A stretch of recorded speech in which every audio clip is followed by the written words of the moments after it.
Can everybody hear me? Is my mic working? Hi. Hello, everyone. We'll start a little different. I'm just going to have everybody come up, and we're all going to sit. And before each question that we start off with, I'll give a little intro to all of our panelists.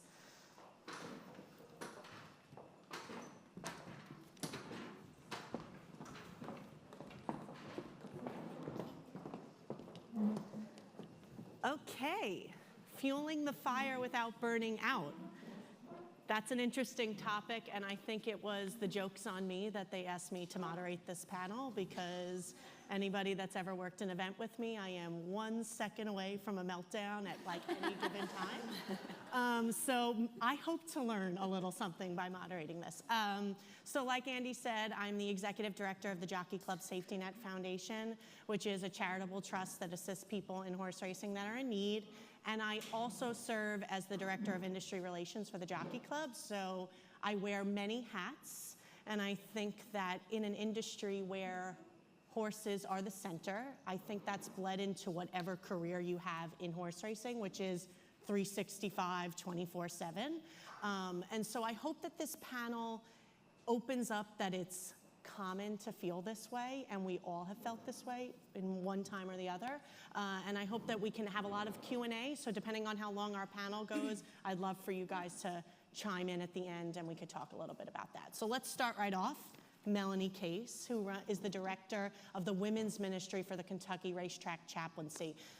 Melanie, your work is working with people. Talk a little bit about how that affects your day-to-day and being that resource to people in serious need. Okay. Yeah, so a lot of what we do as chaplains is done on the backside of the racetrack. So we have at Churchill Downs, we have about 1,000 people working on the backside of the racetrack, and my job really is to work mostly with the women. So about 30% of those are women. So like some people on the previous panel mentioned, like that has grown over years. And so I think but resourcing those women and being present and being available and being accessible so much of the time, as I'm sure a lot of us are, can be really hard. Like, we don't turn off. Our phones don't turn off for the most part. We don't, I was listening to a podcast that was talking about, we're in a society that now talks about people powering down, that talks about us taking power naps. We talk about burning out. These are things that candles and machines do, but we're talking about ourselves like that. So I think it's like the reality is knowing that we're in an industry that requires a lot of us, and for us to be on a lot of the times, a lot of us are front facing. So we're the face of whatever kind of part of the industry that we're in. And so we have to be that, we have to bring that presence and be on, even if we don't feel like it, like was talked about earlier. I think the challenge is we actually are needy as well sometimes. We're not always on. We're not always ready. We're not always prepared. And so I think we talked about balance, and we can talk more about that as the panel goes on, but I think it's important to realize we need, as a chaplain, I have to say, we need God, right? He made us, and he made us to be in a relationship with him, but we need each other. And that's what I love about this event, is it shows that like we can be for each other, we're beside each other, and so to actually be for one another and to support each other, I think that's super important to say, hey, when I need a minute, or when I'm, yes, there are times when you have to be on and you have to go into that ready to go. But there are also times, so there are these peak times. Those of us who are putting on Breeders' Cup, Derby, these big events that you're going to be like Shannon said, 24/7 for a series of time. That's like a harvest time. But you can't go like that. You're not a machine. You can't go like that forever. There's a time for that, and then there's a time for rest. And so it's recognizing, hey, at the end of the day, I've done what I can do, and I need to, in a certain way, turn off. I don't have to always be accessible. And I think it's important to admit that we have limits. We're limited. So as humans, we were made with limited space, limited time, limited resources, limited power, limited knowledge. Like, these are not things we have in abundance and infinite. And so we have to recognize those are our limitations, and we can be okay with that. We don't have to. I think that what happens is we end up striving to be limitless. That's our industry calls us to do that. Our culture as women calls us to do that. And in a lot of ways, that's what we want. Like, we don't want to have limits, right? We don't love those limits. And so when they're put on us, we're like, nah, I'm going to stretch out of this. I'm going to hulk out of this. Like, I can do more. I can be more. In a lot of ways, that's true. But also, like, we can't do everything. And so I think it's really important for all of us to recognize, I can't do everything. Exhale, lean into that, and then lean on other people.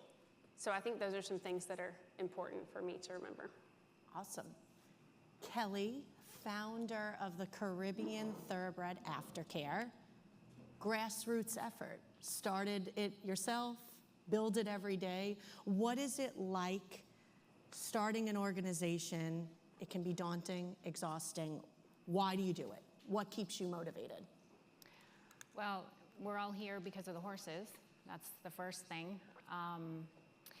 Being on an island, trying to help as many as you can when you're the only one is, yes, very exhausting. Every morning I wake up, I've been going through a lot of burnout this past year, and I have started to put some limits for myself. I've distanced myself from the racetrack.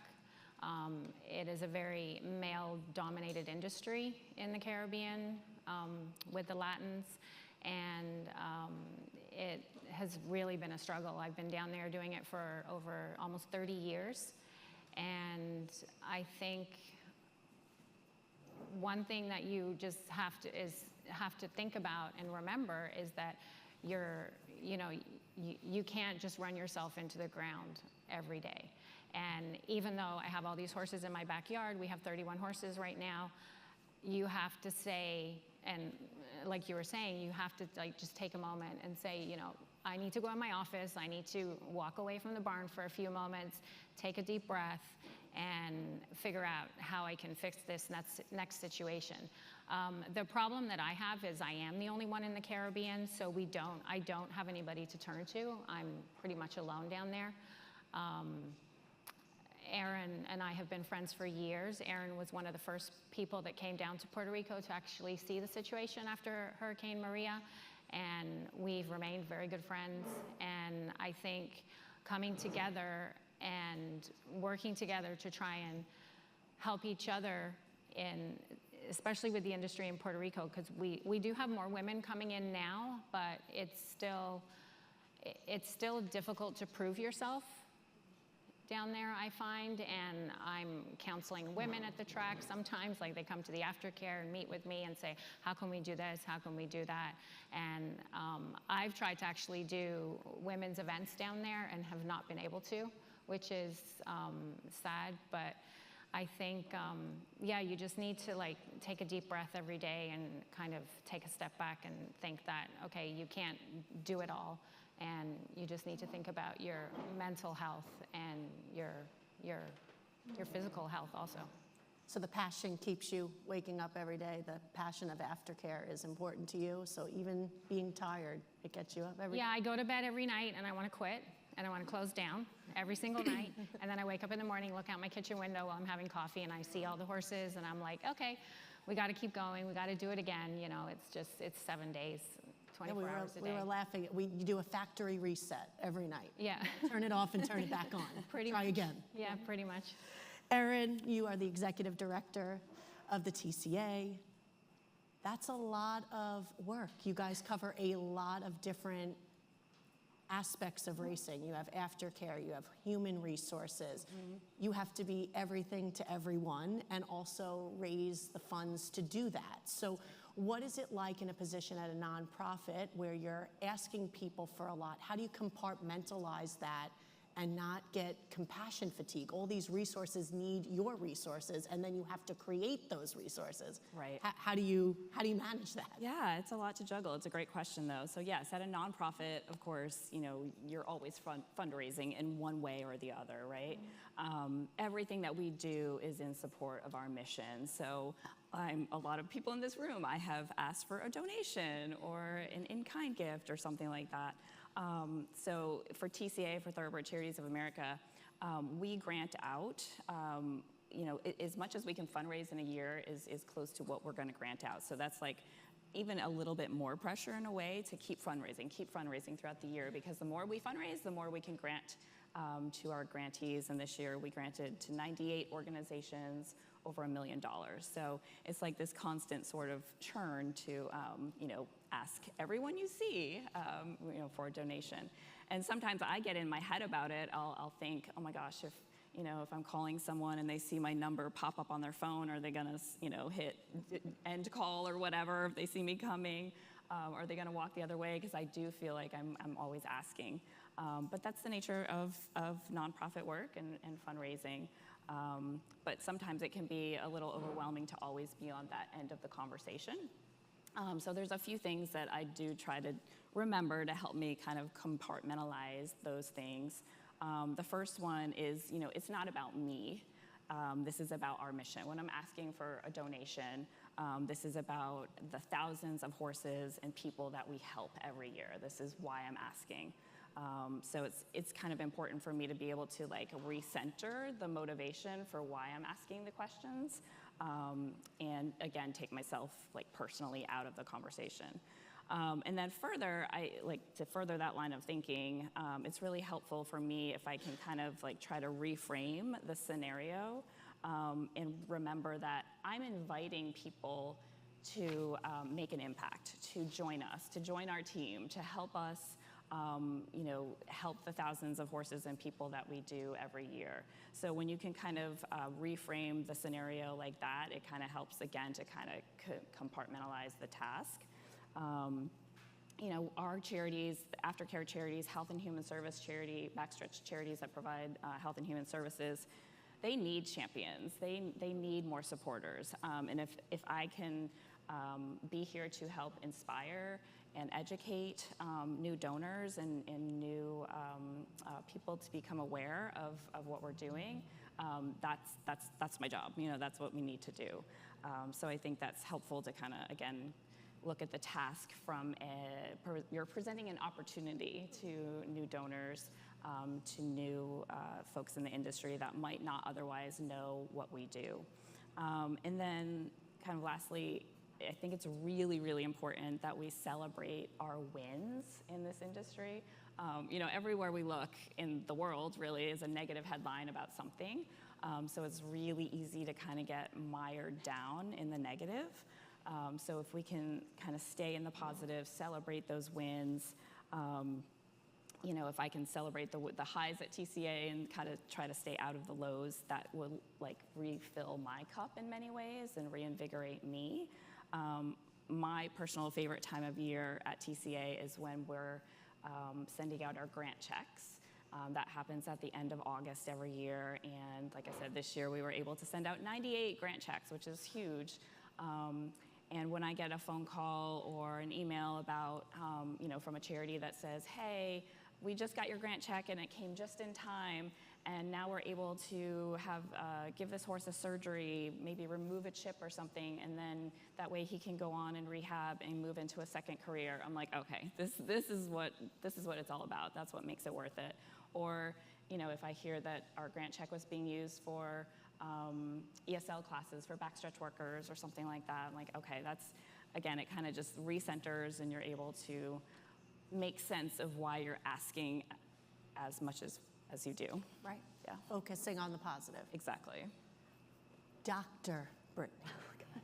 Veterinary school. I mean, even people that failed biology, like myself, know that it's a lot of schooling. It's a lot of work, and this animal is in your hands for help.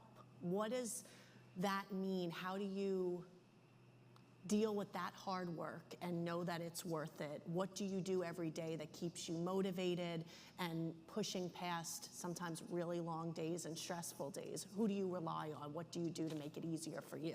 Oh gosh, yeah. Yes, getting here took quite some time. So going through veterinary school, going through internship, residency, and then now getting here to Central Kentucky, and being here the last year has just been incredible. Lots of pressures that come with it, and I imagine that you all have lots of pressures in your job as well, and it makes some days really hard, but like you said, celebrating the wins, that is huge, right? Because not every day goes exactly how I want it to. And so I think learning from the moments that don't go how I want them to, but then celebrating those little wins that are indeed there, and sometimes they're just a little bit harder to find. But you know, getting through the days, getting through the breeding season, getting through school, that sort of thing, I had to lean on others for that. I had to find a support system. I had to find mentors, and I just needed to surround myself with those good people. And those people have changed over the years, and I think that support system has grown, and everyone plays like their own role. I feel like during residency, I expected to have one mentor that was going to be able to do everything for me. How could I expect one person to mentor me in all of these different roles, doing veterinary medicine, teaching, research, having a family? Like, that's a lot for me to expect from one person. So then I started finding other mentors. So I feel like I kind of created they didn't know it, but they were my mentorship team. And I said, okay, well, this person, they're the kind of vet I want to be. This person is the type of leader that I want to be. This person is the type of mother that I want to be, the friend that I want to be, that sort of thing. So I think like finding multiple people that can support and mentor in different ways.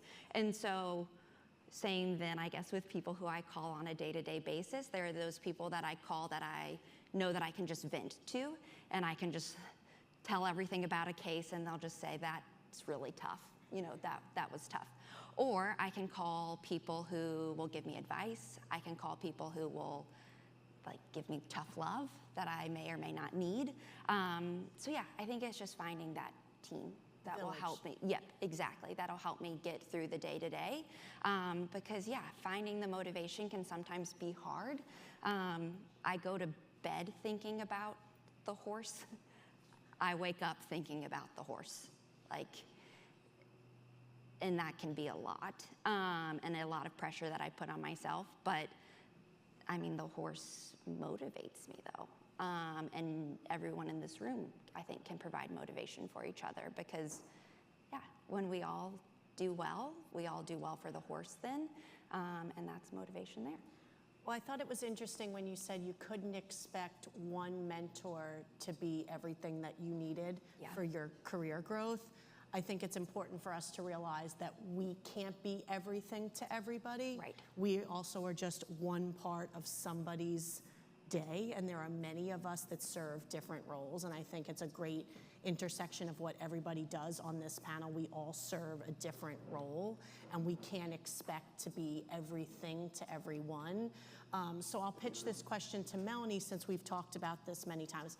Obviously, you are a mother to 6, so you have a busy schedule. You're also like a mother to many of the women on the backstretch that you work with on a daily basis.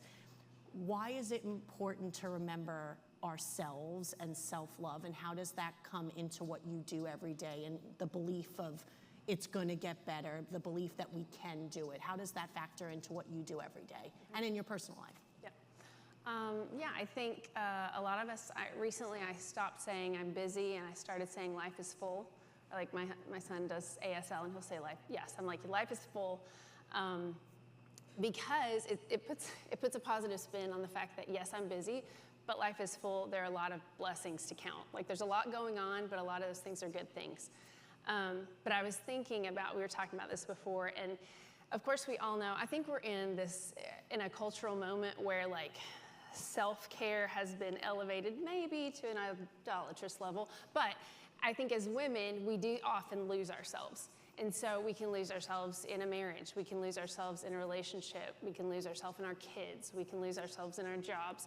So I think it is important to figure out what, like, one, have some time. Many people have, even on the last panel, talked about like stopping, reflecting. I think we do need moments built in, but if we don't build those in, like every lady in this place knows, if you don't build that in, you're not gonna take that time.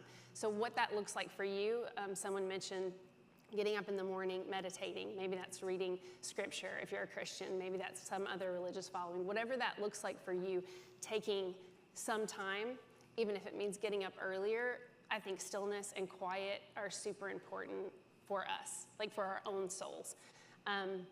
But I was going to say too, every woman in this story, or every woman in this room has a story.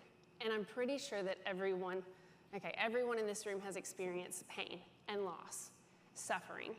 That's common to the human experience. And so personally, several years ago, I'm a crier, so I'll just go ahead and say that for the room.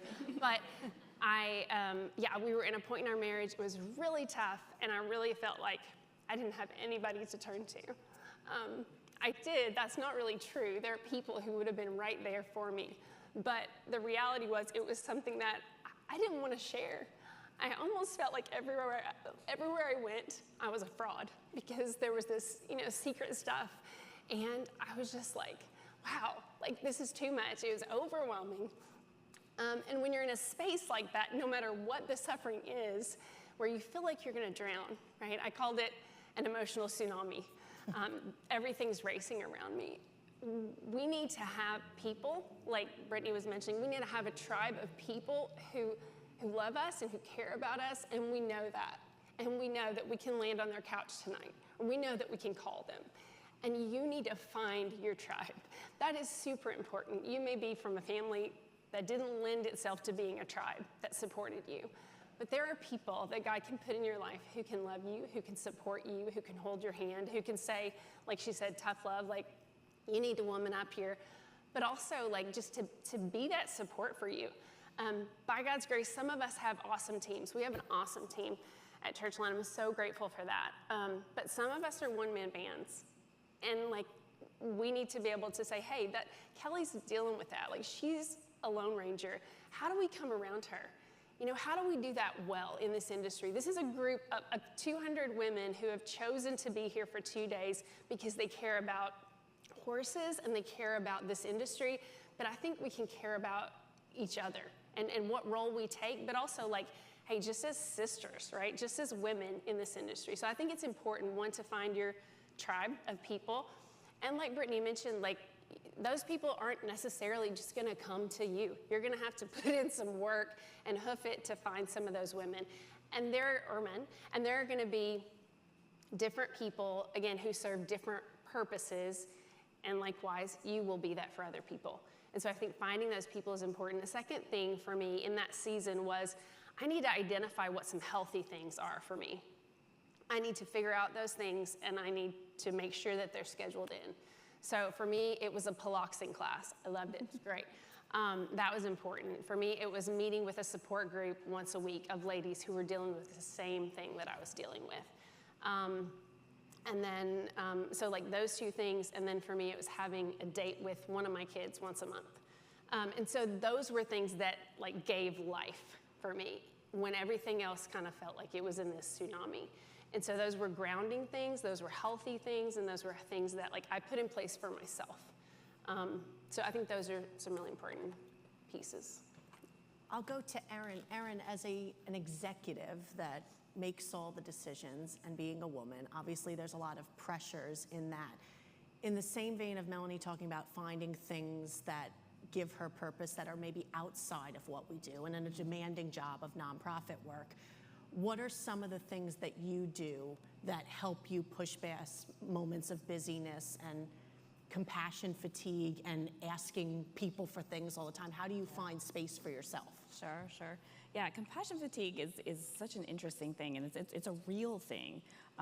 Essentially, it refers to like the negative costs of caring so much, right? Like what it does to you as a person. So I think it's really important, firstly, to recognize that.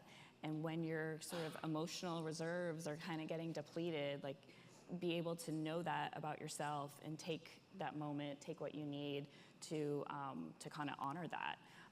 But for me, yeah, it sounds cliche, but I guess the work-life balance idea would kind of be appropriate here.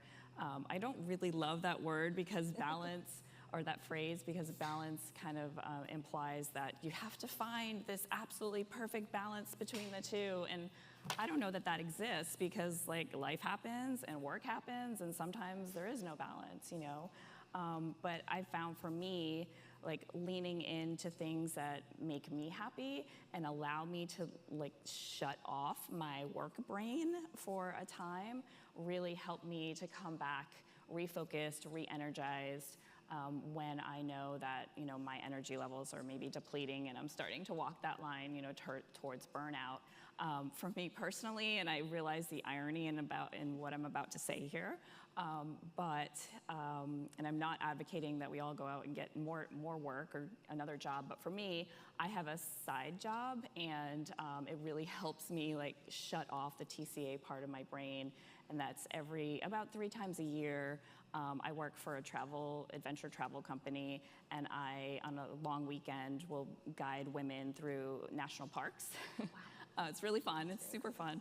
But I do that, like I said, like 3 times a year, take my vacation days from TCA and do that. But one of the unexpected things I realized in doing that was I am so focused in doing that job that I literally, like, I don't think about TCA. It kind of, you know, I have to shut it off. So when I come back to TCA on Monday morning, I feel refreshed and renewed and reinvigorated to really be able to focus into what I need to. So I would say kind of the takeaway in that is find something that allows you to do that, whether it be a hobby or a passion or, what did you say, Pilates? Was it Pilates? It's Pilates and boxing. That sounds amazing. It is. Yeah, I also love Pilates. So something, you know, along those lines that's going to allow you the space and the ability to be able to fully step away from what you need to step away from. But I also fully understand that horses don't know it's Christmas Day or that you have dinner plans or, you know, backstretch workers certainly have to go take care of horses. So I say that, but I understand there are challenges in that, but I think that's a really important sort of thing to recognize about yourself, you know, when you maybe do start to feel that energy depletion and your emotional meter is just, you know, powering down. If there's any way to kind of step aside and shut that part of your brain off for a little while, that's what I found to be really helpful. Absolutely. And Kellie, as a lifelong horsewoman, we talked a little bit earlier when Lindsay was talking about stable recovery and how healing the horses are to the people in the program. Does that give you strength being around the horse itself? Sometimes you have to take the strength that you need to get through these tough days and the burnout days. Do you feel that being around horses? Is it something that pushes you through? Do they give you the motivation to get up and keep pushing this initiative that sometimes seems like there isn't an end in sight? Yeah, definitely. I think especially when the horses first come in, they're so broken, not just physically, but mentally. And when you see them, you know, a month down the road and you can actually approach them without them having a meltdown, and it just gives you that feeling that what you're doing and what you're fighting for every day is helping. And, you know, we have a big volunteer program. We have a lot of kids that come in and want to learn about, you know, the horses and stuff. And so when I see the kids, when they first come in, have never been around a horse, and then you see them 2 months down the road, they're going out into the pasture, putting on a halter, and the horse is walking up to them. I mean, those are things that Puerto Rico never had any equine management plan or schools. We were the first one to do a school. We started 3 years ago, an equine academy, teaching all about management and welfare. And it's amazing how there's so many more people on the island now trying to do little programs like that. And I think that that really helps me say, wow, we are making a difference. Because sometimes you get a bit numb about the whole thing, and you're just like, every day you get up at 5:30 in the morning, you go to bed at 11 o'clock at night. It's the same thing every single day, and you kind of forget about what's happening, and you're not doing enough, right? I always feel I'm not doing enough. I've always felt like that. And I think when you see the kids and you see the horses, and then you see them end up in these amazing homes and so happy and not lame anymore, and you know, they've had the time they needed to rehab, that really keeps pushing me, especially, to like keep going. And I mean, you have to learn to say no too. I have learned this year to say that word a little bit more. And that's hard for us women. We always want to Very say hard. yes and Yeah. keep doing it, especially in the work that we do. I think in a different way, all of us serve either the animal or the human in some way, and that the compassion fatigue is real, and at some point we have to say no. Brittany, what do you think are some of the things that you do? You talked about relying on your village, your tribe. What are other things that you do in moments of feeling overwhelmed? Oh gosh, that's really tough. There are definitely there are a lot of moments throughout the day that I feel overwhelmed. I think I just try and do my best, and I try and be honest with people, because a lot of times people will ask me things that I may not know the answer to, right? And I'm there, and I'm supposed to know all of the answers. I am the expert. The doctor. Yeah, and that can be very overwhelming, where I don't know the answer, and so then I just try and be honest, and I say, I do not know at this time, I will go and find that out. And then I go back to my car, and that is my safe space between farms, and I have a moment to myself, and I just try and find things out. So then I do call people and lean on people for advice, for knowledge, and whatnot. And then I think in other moments when I feel overwhelmed, I really enjoy running. And so running is where I can go and kind of decompress a little bit and not think about things. I'm just trying to think about like my legs moving and not giving out. And so, yeah, it's a moment where I don't think about work for a little bit. So trying to find time to do that, and remembering to do that can be hard. And so then I have that support system that says, did you go for a run this week?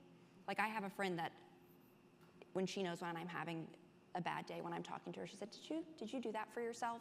I'm like, you know what, I actually didn't. I didn't take that time for myself this week. I haven't been able to find the time. And she says, just remember that you have to take care of yourself first, because if you don't take care of yourself, you're not going to be able to take care of the animals and then the people around you. So that's great. And Melanie talked about that too, about having limits, right? We can only do so much in one day. I spoke at the Racetrack Chaplaincy of America's conference this year, and for the first time, I think ever, when I was about to give my contact information, I said to everybody in the audience, and if I don't answer, it's a weekend that I'm not working, and I'm not going to answer. And I think it's hard, especially if you're actually caring for the horses. Like Erin said, they don't know it's Christmas. And growing up in a horse racing family, there was no line in the sand. My dad left after we opened up presents because we had to do feed, right? And so I think I embodied that without even realizing that I was always available. And now I do try, if it's not crucial, they always leave a message if they're really in need. And now you can see on these iPhones, it actually types it up, so I don't even need to listen to it.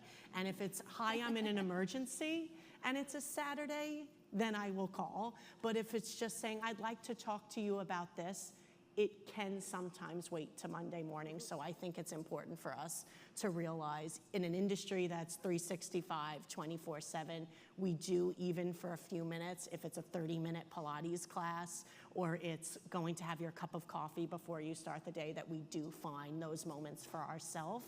Because like you said, you are no use to any horse or human if you can't take care of yourself. So I think that's really great. I think we have about 6 minutes before the Q&A portion. If anybody do any of you have something additional to say? Go ahead. I want to say something about what you were saying. A couple years ago, there was a Kentucky bred horse at the clinic, and he was going to be euthanized for poor body condition. He just raced 2 days before in that condition. And I was at a doctor's appointment with my son, and I couldn't answer the phone, so they euthanized him. And he was on our watch list. His breeder wanted him back home. She was willing to, help pay the expenses. And, I was yelled at by the racing commission, the vet, everybody, because I didn't answer the phone. And I was like, just because, I founded Caribbean Thoroughbred Aftercare with Shelley Blodgett. I'm actually the co-founder. But, and, the horses are all at my house, and yes, it is mostly my responsibility, but I mean, I can't be available 24/7. And it made me think at that time to take my phone number off of everything, because it's like, why should it all fall on me all the time? right? So we have a website, we have our emails, and you know, Messenger on Facebook or whatever. But I was so hurt by that this horse was dead and it was my fault. And it happens all the time. Every week, horses are killed at the racetrack in Puerto Rico, and I feel responsible. And I can sit here and tell you, I feel responsible for 5,000 horses dying because I can't be there all the time for these horses. And people call me and I look at the phone and I don't know who it is and I don't answer. But it's like, why is this all up to me? And so when I went to the commission meeting for that one horse, you know, they're all like, well, you didn't answer your phone, so the horse is dead and it's your fault. And I was like, you know, it's not my fault. You know, first off, I don't know why the horse was running with poor body condition. It's the vet's fault. And I mean, if the horse doesn't need to be euthanized because of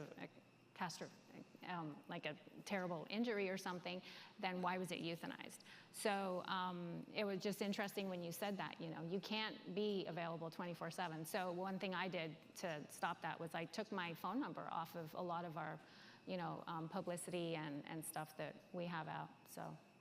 And I think we train, you know, people ask of you as much as you continue to give them. And it's not to say don't do your job to the best of your ability. You absolutely should. But if you start to pull back, simply removing that phone number, eventually they realize that they can't call and they get used to it and they accept it. In the beginning, they're gonna be angry at you and blame you, but eventually they realize, well, I have to work within reasonable limits, and everyone becomes part of the culture, right? So we almost have to train the people we work with and the causes we work for to adapt to a realistic lifestyle. Horse racing has never been that great at that, but I think talking about it makes it right. Yes, I agree. I think talking about it is huge, and we need to be the ones to start talking about it, and we need to show people that are coming into this industry that you can continue that conversation. Because yes, training ourselves is very, very challenging, but training others, we need everyone on board, you know, for that. And so keeping that open conversation is very important. Anyone want to say anything else? We can open to questions. I think to dovetail off that, I think, you know, we sometimes feel crushed by the weight of expectations that are put on us. We may step into a role that already has those expectations built in. And I think when we step into those 100%, you know, then there's this expectation, and then we feel, there's a demand on us, obviously, but we feel burdened, like we're carrying that expectation, and we feel burdened to perform in that way.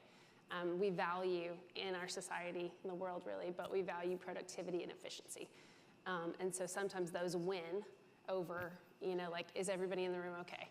You know, no, we got it done, but we're dead. Like, okay. So, yeah, I think that speaks to that balance a little bit. But yeah, I think it's important, like you're saying, to talk about it and to define expectations, to talk through it. And when you realize, hey, I'm hitting a rock bottom here. I'm at that compassion fatigue or that burnout.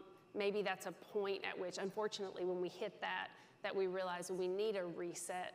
You know, collectively, we need to do something different because we don't want this to happen to all of our people, right? We want to keep people in the industry, and we want more people to join the industry, so, yeah.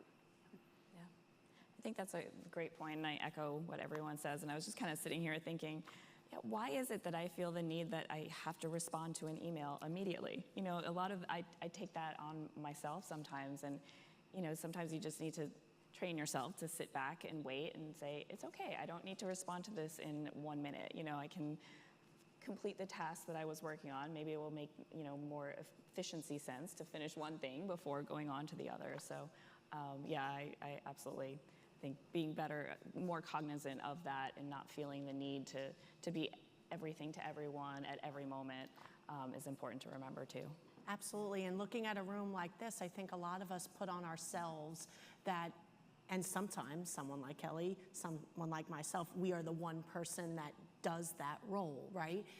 But I think in a room full of people that love the sport, want to grow in the sport, whether you've been in it a long time or you're new to it, telling these stories, what we do, our mission statement, how we feel, there might be somebody in this room that shares that passion that just has yet to be connected to your cause or your career, and will eventually could move into that role and share some of that burden. So I think sometimes we think we're on the island, and oftentimes we might be the only one on the island, but it's because people don't know that we are putting out a smoke signal. They can't see it until we hear about it. So I think connecting with the people in these rooms, you might find someone that also wants to do that role, and you can share the responsibilities that you have in your career and encourage people to do that. So, okay, let's do some Q&A. Yes? As someone who's relatively new in the industry and my career as a whole, oh gosh, okay.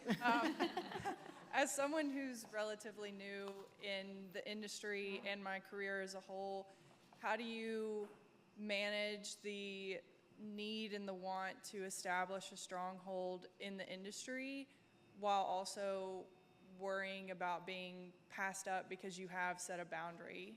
Does that make sense? Like, to the whole panel, saying, you know, I want to be in this industry and to be recognized for various things, not simply because I just want to be recognized, but because I want to be an active participant, but also worrying, if I set this boundary and take a weekend away, is there going to be an opportunity that I'm passed up on? And since I wasn't involved in that industry, or in that opportunity, future opportunities I'm going to be passed up on.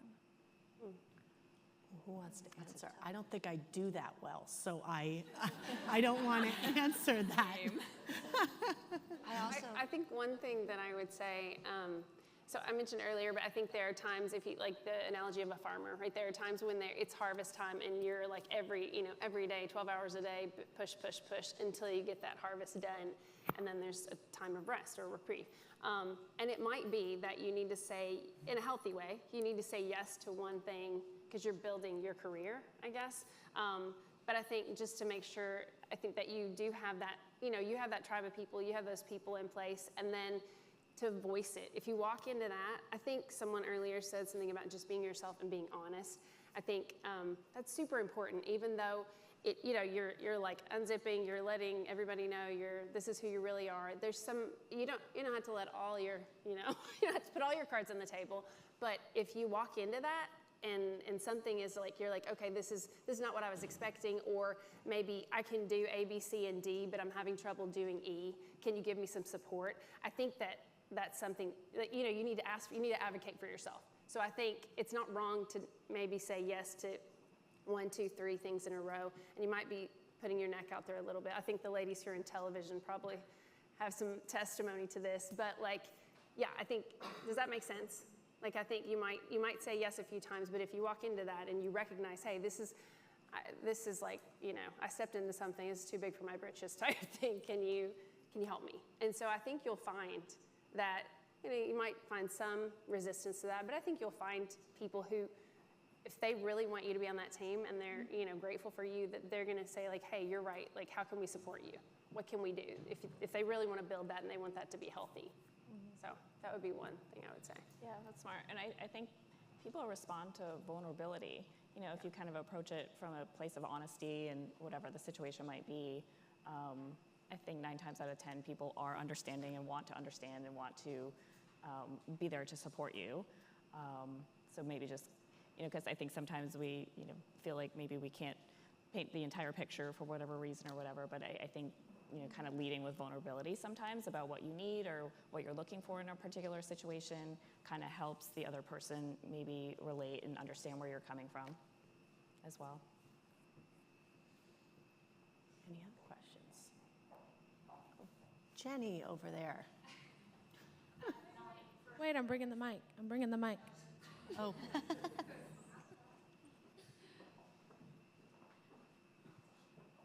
Things. Melanie, first, I'd like to thank you for sharing your story and being so personal about it, because I think as a mother of a toddler and married to a man that works in the industry as well, that we can all have some degree of that feeling of just feeling like we're burnt out everywhere. So I really want to thank you for sharing that. My question would be, do any of you all feel like when you're hitting that burnout point at work or at home or any aspect of life, that your male counterparts, coworkers, even bosses, do you find yourself getting support from them when you're hitting that burnout point? Or is it mostly that you can turn to your female coworkers to get support from that? I can. I think my husband is Puerto Rican, and I think my husband has been the biggest supporter of Caribbean Thoroughbred Aftercare. He doesn't understand why I do it, but he has built it to what it is today. And my children, I have a 19-year-old and a 27-year-old. So I find that probably my family is probably the person I turn to. Board members come and go, employees come and go. I try to, when I am burnt out now, like this has been a really hard year for me. We're financially really suffering, and I don't really know what we're gonna do.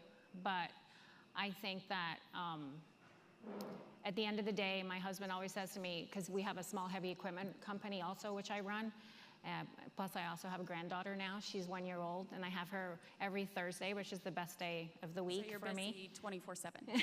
Yeah, but I think he's seeing that I'm very burnt out, and he's actually really stepped up to the plate lately and been kind of trying to help me resolve some of the issues around the farm, and trying to let me have some space just to take a couple hours. Like if he's like calling me, he needs parts for the tractor or something, I'm like, you know, I'm going to have lunch with my daughter, and he's like, okay, fine. Like, and I found before it wasn't like that, but I think my family this year is seeing that it's a real struggle. So, I mean, I know for me, I think my family would be the one that I would really turn to. I agree. My husband is one of my biggest supporters. He's not in the industry at all. He shows up at Keeneland and loses money, but he is a CEO of a smart locker company. It's completely different. But when I come to him and express frustrations, feelings of being overwhelmed, things like that, he listens to me, and then he says, okay, do you want me to keep listening, or would you like feedback? And I just got goosebumps, because it's like the nicest thing that he can say to me. Do you want feedback, or do you just want to keep talking? Yeah. And that's huge. On the other hand, I have one of my mentors is an older male, and he was my boss during residency, and I value his opinion and his mentorship very much. But because we're women and we do show up in so many ways and we crush it every single day, he wouldn't see when I was unwell, you know, because we do show up and do all of these things. So he didn't know when I was approaching burnout, even though I felt like, how can you not see it on my face and like in my body language? And so I had to tell him, which was the hardest thing ever. That was gonna be my next question, yes, was whether you felt comfortable enough and what you felt the best way approaching your boss or your mentor or somebody at your work that, okay, look, I need some help. Yep. It did not happen on day one. And it's much easier said than done, but it was, once I got to the point where I felt comfortable saying it, it was like, I have to say it, because he doesn't see it, and I don't think that was anything against him. He did not have that social awareness to see that, and so I had to say it. And then by me saying it too, I think the thing that made me brave enough to say it was that me speaking it would help the people coming behind me. And that was huge, to leave it better, you know. And when you came. Yes, and so that made it a smidge easier, but it's really hard. Okay. Hi, I have a three-parter here for Erin and Kellie. Do you guys think that the idea that aftercare founders and or executive directors should do the work for free or for below living wages contributes to burnout, part one? Part two, is there guilt around getting paid for the work? And part three, what can we as the industry do to change that narrative? Oh, take that, or you want to go first? Well, I got a lot to say there. Yeah, you do. Chrissy is actually an ex-board member of Caribbean Thoroughbred Aftercare, and she's a huge advocate for horses in the Caribbean and horses in racing in general.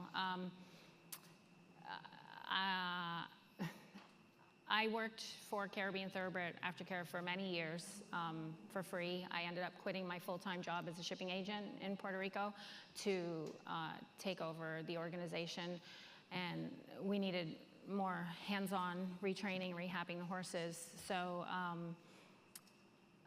basically the board insisted that I take a small salary, which was $300 a week, and which is ridiculous. Plus, I probably work 70 hours a week, so I volunteer basically 30 hours a week. I think that I would love to have a job that I got paid, that I could make a living, that we weren't financially struggling a lot. My husband, like I was saying, is very supportive, and when I made the decision to quit my job and to run CTA full-time, he was like, okay, like we can't really do this, but he knew it was my passion, and he wanted to give me a chance to do it and make the organization bigger, and the academy, the school. So the wages in Puerto Rico are very low. Like, we have a farm manager, he gets paid $16 an hour. I get paid less than he does.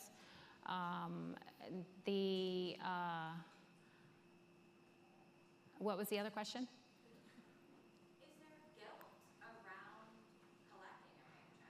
Yes, I'm very guilty.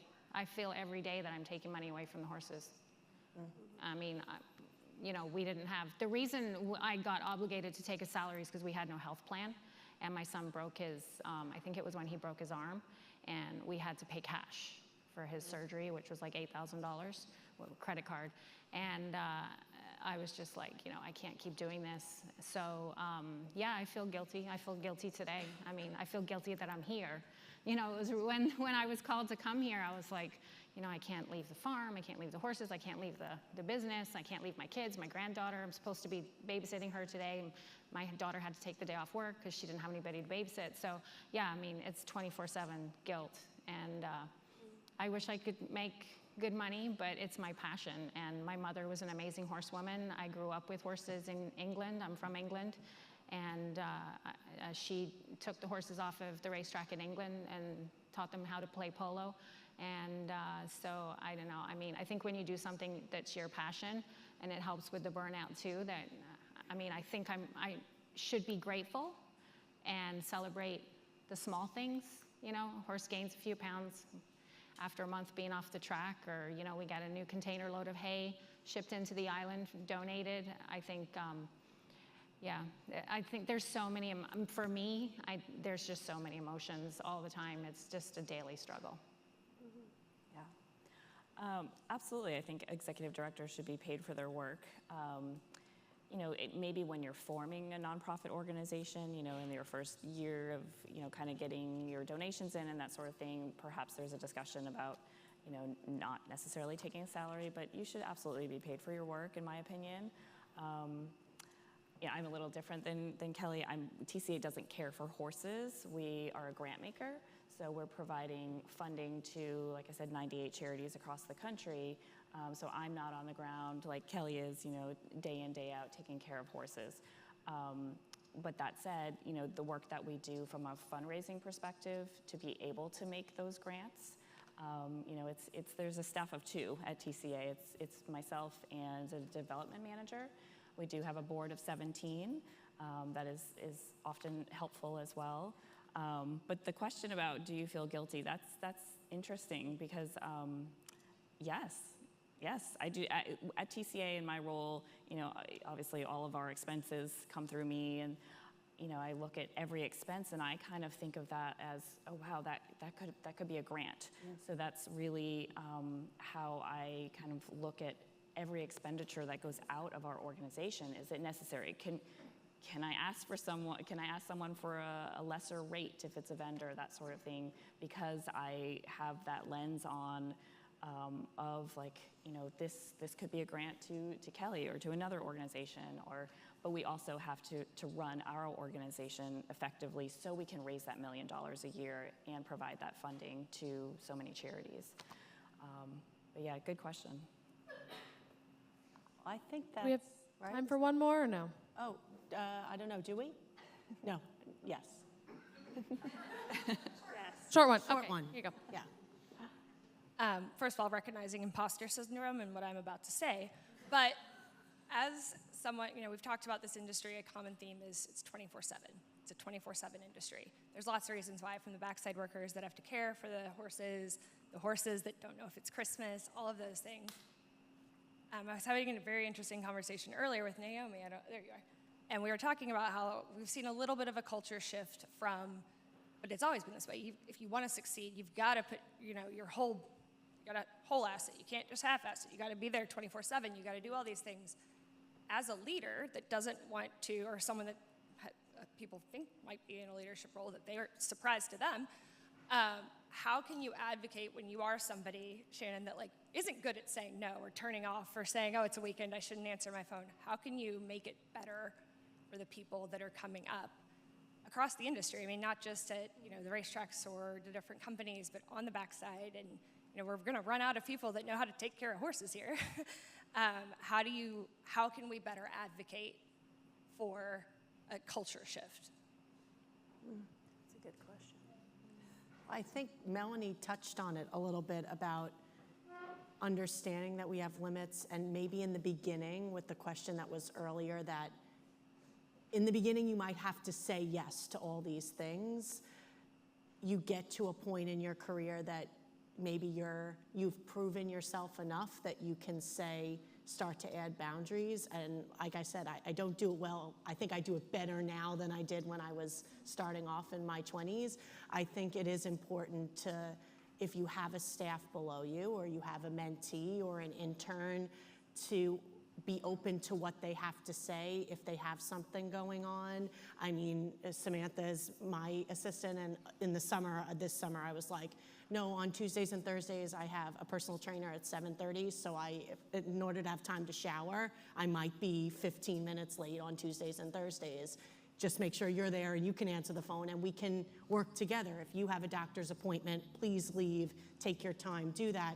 I think it's just being open to listening to people as a leader and finding ways to accommodate them, maybe in ways that you didn't feel accommodated. It is an evolution, right?